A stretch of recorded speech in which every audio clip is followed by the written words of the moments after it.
Morning, everyone. Okay, the title of our story today is We Are Being Followed.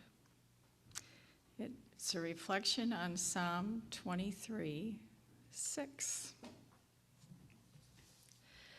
For years, the annual piano recital took the bloom off my birthday.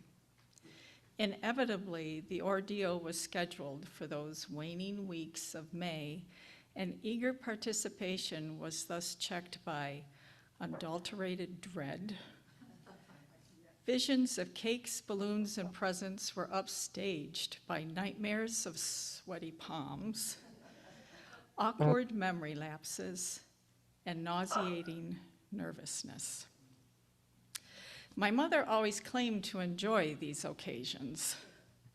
She would sit toward the back and try to watch the appearance of the pianists based on blushes, coughs, and general body language. I'm glad she had a good time. I, on the other hand, would approach the bench with a martyred air, living only for the moment when the last notes were played. I suppose my longing for those last notes made me rush. Like a horse catching sight of the barn, I would break into a musical gallop as the piece drew to a close. Whether I was playing a dirge or a scherzo, and forgive me if I did not pronounce those right, the tempo toward the end was always lickety-split. I have observed something of the same phenomenon in the way we read Psalm 23. The Lord is my shepherd, I will not want. Though perhaps not motivated by any anxious urge to get it over with, we have a tendency to read right over the last verse and head for the proverbial barn. Just once, I'd like to force us to slow down and savor these familiar words in verse 6.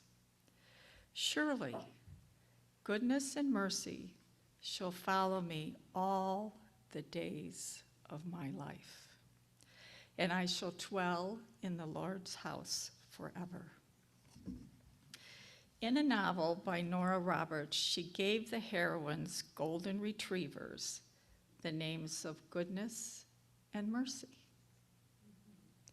Goodness and mercy did follow the heroine. There is something profoundly appropriate about picturing goodness and mercy this way. We as Americans have this need to achieve, settle for a while, and then to achieve even more of this world, sometimes wanting it lickety-split. We lose our focus, lose the will to listen and follow God's lead. We doubt God's mercy, and we're unsure of God's direction. We then worry that we may have abandoned or betrayed our God, or maybe that God has abandoned us.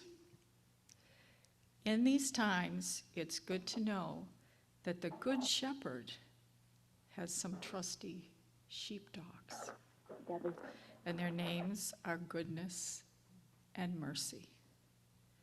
Even when we stray from the path, we are being followed. So next time when you're feeling lost or forgotten, remember verse 6 of Psalms 23. Surely goodness and mercy shall follow me all the days of my life. Our security in the faith does not depend on our own sense of clarity, confidence, or achievement. Our security depends on a God whose steadfast love will not let us go. So remember, we're being followed.